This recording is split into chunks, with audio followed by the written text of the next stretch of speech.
GK जी इस ultra point में आपका स्वागत है। हम लोग अनुसूची पूरा पढ़ चुके थे। आज से देशी रियासत के विलय के बारे में पढ़ना है, ठीक है। तो अनुसूची हमारे संविधान में कितना था? मूल संविधान में 8 गो। वर्तमान में अनुसूची कितना है? 12 गो। तो बताइएगा कि विधि द्वारा स्थापित जो प्रक्रिया है ये किस देश के संविधान से लिया गया है? जापान, ठीक है। और विधि का शासन ब्रिटेन से। विधि का समान संरक्षण कहेगा तो अमेरिका से लिया गया, ठीक है। संविधान संशोधन की प्रक्रिया का प्रावधान किस देश से है? दक्षिण अफ्रीका से। बताइएगा आप ही को प्रस्तावना में कितनी बार संशोधन हुआ है? एक बार। कब हुआ है आप बताइएगा? संविधान 1976। जब प्रस्तावना में संशोधन किया गया था तो कौन कौन से वर्ड जोड़े गए थे? पंथ निरपेक्ष, समाजवादी, अखंडता, राष्ट्र की अखंडता, ये 3 शब्द को जोड़ा गया था, ठीक है। बताइएगा कि हमारे प्रस्तावना में कितनी स्वतंत्रता का जिक्र है? 5 गो, ठीक है। आप बताइएगा कितने प्रकार की समानता है? 2 प्रकार की, ठीक है सर जी। आप बताइएगा कितने प्रकार का न्याय है? 3 प्रकार का। प्रस्तावना में भारत का जिक्र कितनी बार है? 2 बार है, ठीक है। हमारे प्रस्तावना को कब अंगीकार किया गया था? 26 नवंबर 1949। प्रस्तावना लागू कब हुआ हम ही पूछ रहे हैं? प्रस्तावना 21 फरवरी 1948। 21 फरवरी 1948 को, क्योंकि प्रस्तावना पेश कब हुआ था? 13 दिसंबर 1946 को। और ये स्वीकृत कब हो गया था? 22 जनवरी 1947 को हुआ था, ठीक है। जबकि संविधान को अंगीकृत कब किया गया था? 26 नवंबर 1949 को। बताइएगा 8वीं अनुसूची में मूल संविधान में कितनी भाषाएं थी? 14। वर्तमान में 8वीं अनुसूची में कितनी भाषाएं हैं? 22 भाषाएं हैं।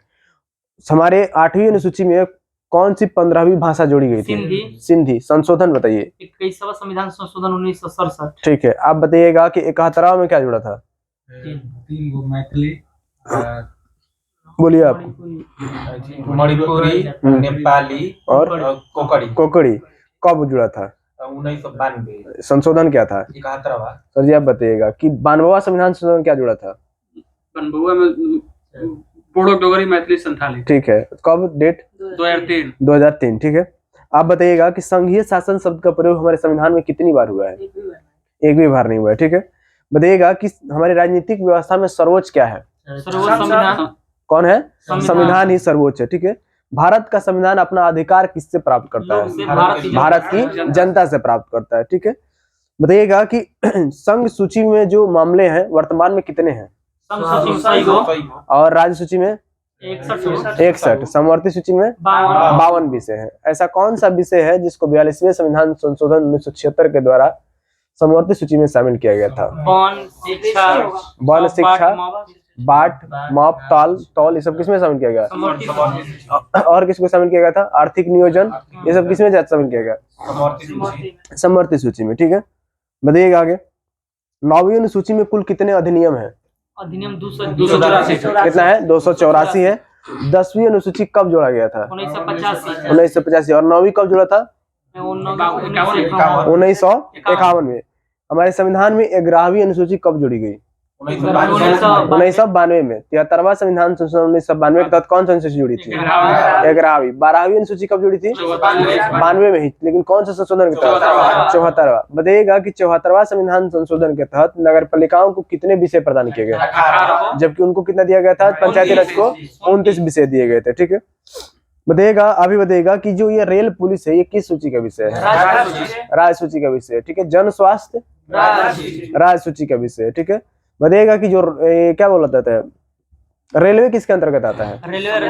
संघ। रेलवे संघ आएगा। रेल पुलिस किसके अंतर्गत आता है? राज्य सूची। शराब किसके अंतर्गत आएगा? राज्य सूची के अंतर्गत आएगा। सट्टा एवं जुआ किसके अंतर्गत आता है? लेकिन एक और होता है, उसको क्या बोलते हैं? लॉटरी। किसके अंतर्गत?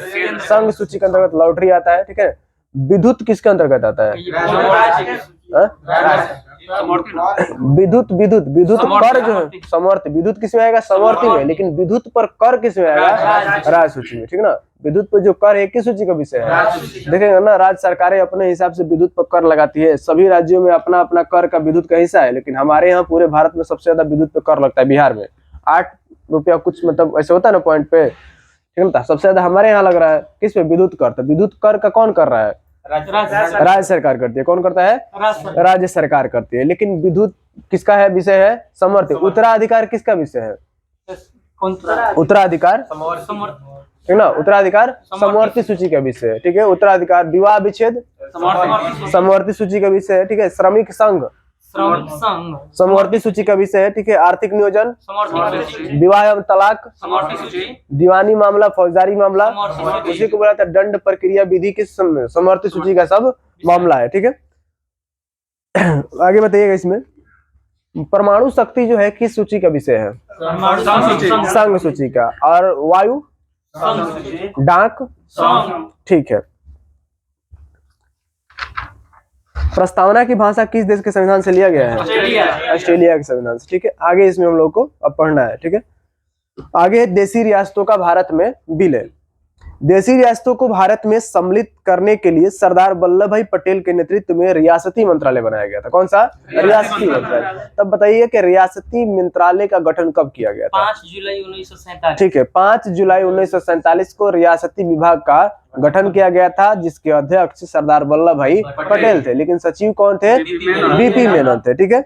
जूनागढ़ रियासत को किस आधार पर भारत में मिलाया गया? जनमत संग्रह को, जबकि हैदराबाद को पुलिस कार्रवाई, ठीक है, और जम्मू कश्मीर को विलय पत्र पर हस्ताक्षर के द्वारा भारत में मिलाया गया था। ऐसा कौन सा जिला था जिसने जनमत संग्रह में पाकिस्तान की तरफ मत दिया था? सिलहट जिला कहाँ का था? असम का। कहाँ का? असम का जो सिलहट जिला था वो किसके तरफ पक्ष दिया था? पाकिस्तान की तरफ, जो अब वो वर्तमान में कहाँ चल गया है? बांग्लादेश में चला गया है, ठीक है। देशी रियासतों को भारतीय संघ का अंग बनाने में सरदार वल्लभ भाई पटेल, बीपी मेनन सबसे महत्वपूर्ण भूमिका निभाए थे। कौन कौन निभाए थे? सरदार वल्लभ भाई पटेल और बीपी मेनन ने सबसे महत्वपूर्ण भूमिका निभाई थी। आगे पढ़ना है संघ एवं राज्यों का उसका क्षेत्र। किसमें किसमें संघ एवं राज्य क्षेत्र का जिक्र मिलता है? भारत राज्यों का संघ है जिसमें सम्मिलित 28 राज्य और 8 केंद्र शासित प्रदेश है। दादर नागर हवेली दमन एवं दीव के विलय के पश्चात इसकी राजधानी को दमन कर दिया गया। दादर नागर हवेली दमन एवं दीव की राजधानी कहाँ हो गई है? दमन। कौन कौन? दादर नागर हवेली दमन और दीव की राजधानी क्या हो गई है? दमन हो गई है, ठीक है। आगे है अनुच्छेद 1 के बारे में। अब अनुच्छेद पढ़ना है 1, 2, 3, ठीक है ना। अनुच्छेद 1, 2, 3, ठीक है। इसमें अब पढ़ना है संघ राज्य क्षेत्रों के बारे में। ये तीनों का तीनों जो अनुच्छेद है 1, 2 और 3 ये किससे संबंधित है? संघ राज्य क्षेत्र से। किससे है? संघ राज्य क्षेत्र। जबकि अनुच्छेद एक भाग 1 आता है ना इसमें, तो भाग 1 में कहाँ तक होता है? ये 3 तक। अब 5 तक कहाँ क्या आता है? 2 भाग 2 में क्या है? नागरिकता। कहाँ से आता है नागरिकता? 5 से 11।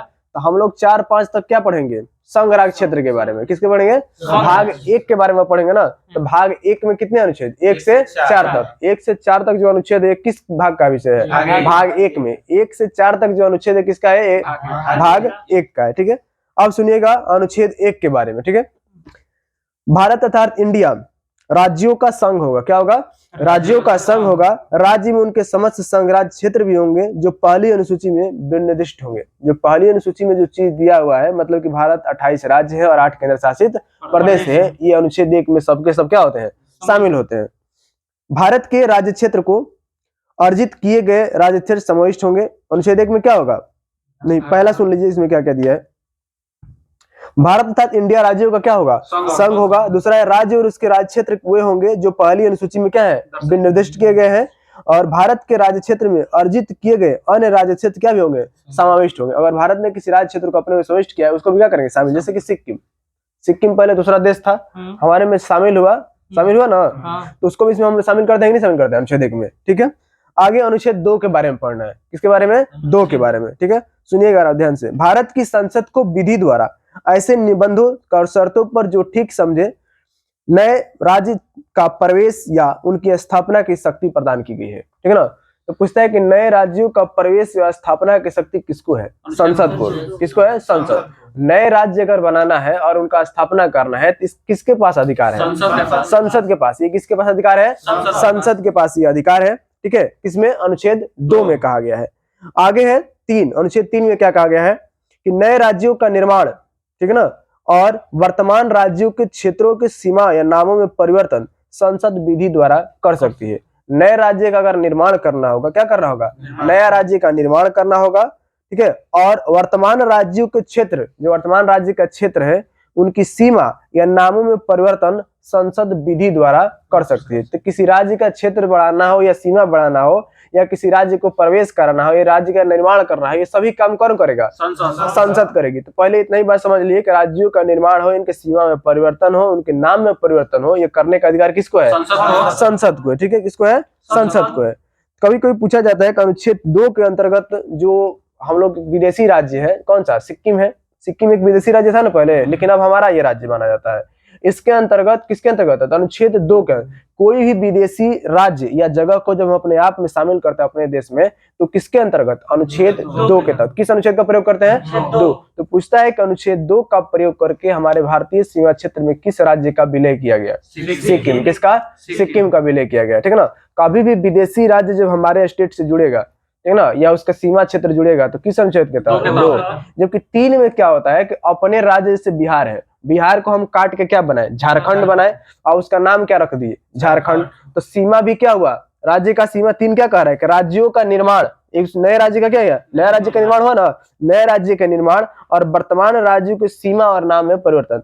नया राज्य का निर्माण किए तो उसके सीमा में परिवर्तन किए कि नहीं किए? पुराने वाले का सीमा में परिवर्तन हुआ, उसके तो नया राज्य के निर्माण से क्या हुआ? सीमा में परिवर्तन हुआ और नया नाम मिला। तो ये किसके अंतर्गत? 3 के तहत। किसके तहत हुआ? 3। लेकिन किसी नए देश का प्रवेश, किसी जगह भूमि का क्या होगा? प्रवेश होगा। भारत की संसद को विधि द्वारा ऐसे निर्बंधों और शर्तों पर जो ठीक समय नए राज्यों का प्रवेश, ये क्या दे रहा है? नए राज्य का प्रवेश या शर्तों पर, ठीक है ना, उनकी स्थापना की शक्ति दी गई है। नए राज्यों का प्रवेश मतलब कि राज्य पहले से हमारे में था ही नहीं, तभी तो प्रवेश कराया जा रहा है। कोई यहाँ पहले रहेगा तो उसका प्रवेश होगा कि नहीं होगा? प्रवेश नहीं होगा, लेकिन वो है ही नहीं तभी तो प्रवेश हो रहा है। हमारे अंदर रहता तो उसका प्रवेश क्या लिए कराते? लेकिन प्रवेश करने का मतलब है कि बाहर से कोई चीज को अंदर अपने अंदर शामिल कर रहे हैं। ठीक है, तो उसी तरह जो राज्य क्षेत्र है हमारा होगा, तो हमारा नाम में परिवर्तन हो या सीमा में परिवर्तन हो, तो किस अनुच्छेद के तहत?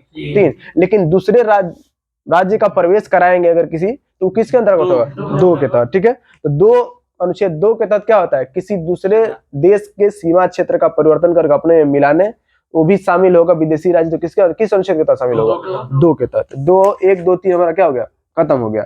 आगे पढ़ना है। भाग 1 में कहा गया है कि संघम भारत क्या है? संघम राज्यों का क्षेत्र है। ठीक है ना, ये 1 में है। इसका अनुच्छेद कहां से कहां तक है? 1 से 4 तक है। नागरिकता भाग 2 में है। किसमें है? भाग 2 में। भाग 2 में हमारा क्या है? नागरिकता है, जिसका अनुच्छेद 5 से 11 है। कहां से? 5 से 11 में हमारी क्या दी गई है? नागरिकता दी गई है। जबकि भाग 1 में क्या दिया गया है? अनुच्छेद 1 से 4। अनुच्छेद 1 से 4 किसके लिए है? भारत राज्यों का संघ क्षेत्र के। भारत राज्यों के संघ क्षेत्र के लिए कौन सा है? 1 से 4। नागरिकता के लिए कितना है? 5 से 11 है। ठीक है, जबकि भाग 3 में क्या है? मौलिक अधिकार। भाग 3 में क्या है हमारा? मौलिक अधिकार है, और ये 12 से 35 है। मौलिक अधिकार कहाँ से? 12 से 35 तक है। और नीति निषेध तत्व 36 से 51। किस भाग में है नीति निषेध? भाग 4 में। नीति निषेध किस भाग में है? 4 में। मौलिक अधिकार किस में है? भाग 3 में है। और नागरिकता किस में है? भाग 2 में है। जबकि भारत संघ राज्य क्षेत्र किस में है? भाग 1 में है। भारत के संघ राज्य क्षेत्र का भाग 1 कितने अनुच्छेद तक लागू है? 1 से 4। नागरिकता कितने अनुच्छेद तक लगता है? 5 से 11। जबकि हमारा मौलिक अधिकार कितने अनुच्छेद से? 12 से 35। और हमारा नीति निषेध तत्वों का सिद्धांत कितने अनुच्छेद तक लागू है? 36 से 51 तक लागू होता है। ठीक है, आगे सुनिएगा। इसमें अभी आज भाग ही है, ठीक ना, भाग के बारे में पढ़ना है सिर्फ। ठीक है, तो हमारा 3, 4 तक हो गया कि नीति निषेध तत्व किस भाग में है? भाग 4 में है। अनुच्छेद कहां से कहां? 36 से 51। आगे पढ़ना है मूल कर्तव्य। कौन सा? मूल कर्तव्य। इसको भाग 4 क में रखा गया है। किसमें रखा गया है? भाग 4 क। तो मूल कर्तव्य को किसमें रखा गया है? भाग 4 के क में रखा गया है, और इसका अनुच्छेद 51 का क है। मूल कर्तव्य के लिए अनुच्छेद कितना? 51 का क। भाग कौन सा? 4 का क। ठीक है, आगे संघ 5 भाग में क्या है? भाग 5 में संघ का जिक्र है। भाग 5 में किसका जिक्र है? संघ का जिक्र है, जिसका अनुच्छेद 52 से 151 तक। कितना है? 52 से लेकर 151। ठीक है ना, तो 52 से 151 ये किस भाग के अंतर्गत आता है? कभी कोई पूछेगा कि अनुच्छेद 64 किस भाग के अंतर्गत आएगा? भाग 5। क्योंकि इसका अगर आंकड़ा हम लोग याद रखेंगे तो सब उसमें काट लेंगे कि 52 से लेकर 151 तक कहाँ है? भाग 5 तक है। कहाँ तक है? भाग 5। तो भाग 5 में कहां से कहां? 52 से 151 तक है। ठीक है, आगे सुनिएगा। 6 में है राज्य, ठीक है ना, 5 में क्या था, संघ था, जबकि भाग 6 में क्या है, राज्य। भाग 6 में क्या है, राज्यों के बारे में है, जिनका अनुच्छेद 152 से लेकर 237 तक है। कहाँ तक, 152 से लेकर 237 तक। और 238 अनुच्छेद जानते ही आप लोग, क्या है, निरस्त कर दिया गया है, ठीक है ना। नेहरू जी द्वारा क्या कर दिया था, निरस्त। तो भाग 7 क्या है, निरस्त, ठीक है ना। पूछता है कि हमारे संविधान में किस भाग को निरस्त कर दिया गया है, भाग 7। भाग 7 क्या है हमारा, निरस्त कर दिया गया। भाग 7 क्या है, निरस्त है। तो भाग 7 जब निरस्त होगा तो उसमें एक अनुच्छेद निरस्त हो, उसका नाम है 238। तो कौन सा अनुच्छेद संविधान से निरसित कर दिया गया है, 238। कौन सा भाग निरसित कर दिया गया है, भाग 7 को निरसित किया गया है, ठीक है। क्या था इसमें, साथ में क्या था, वो राजाओं को नहीं पर अधिकार दिया जाता था, जो अधिकार दिया गया था राजा को अपने यहाँ सैनिक वैनिक रखने उखने का, तो वही अधिकार है। स्पेशल जब कैटेगरी राजाओं को दिया गया 238 का, तो उसी को क्या कर दिया गया है, समाप्त कर दिया गया, ठीक है ना। और 238 के तहत ही, ठीक है ना, जैसे जमींदारी भी इसी में शामिल हो जाता था, ठीक है ना, सब उसी में क्या है, सब शामिल, इसी के तहत क्या कर दिया गया, समाप्त कर दिया गया, ठीक है। आगे सुनिएगा। तो भाग 7 हम लोग का क्या है, निरसित है, ठीक ना। तो पहली अनुसूची के भाग ख को राज्य जो थे दिए गए थे 238 के तहत, राजाओं के लिए स्पेशलिस्ट दिया गया था, मतलब जो देसी राज्य थे उनको क्या कर दिया गया, समाप्त कर दिया गया, ठीक है। आगे हम लोगों को पढ़ना है 8 के बारे में। तो 5 क्या था हमारा, संघ। 6 क्या था, राज्य। 7 है निरसित। अब फिर 5 6 को मिला के 8 में क्या कर दिया, संघ राज्य क्षेत्र। क्या बन जाएगा, संघ राज्य क्षेत्र। 8 में क्या होगा, संघ राज्य क्षेत्रों के बारे में उल्लेख किसमें मिलता है, 8 में मिलता है, ठीक है। और इसका कहां से कहां तक जिक्र है, इसका है 239 से लेकर 242 तक। कहां तक, 239 से लेकर 42 तक, ठीक है। तो पूछेगा अनुच्छेद 240 किसके लिए है, संघ राज्य क्षेत्र के लिए। 241 किसके लिए, संघ राज्य क्षेत्र के लिए। 239 किसके लिए, संघ राज्य क्षेत्र के लिए। तो 239 से 242 किस भाग के अंतर्गत, भाग 8। 239 से 242 किसके अंतर्गत, भाग 8 के अंतर्गत आता है, ठीक है।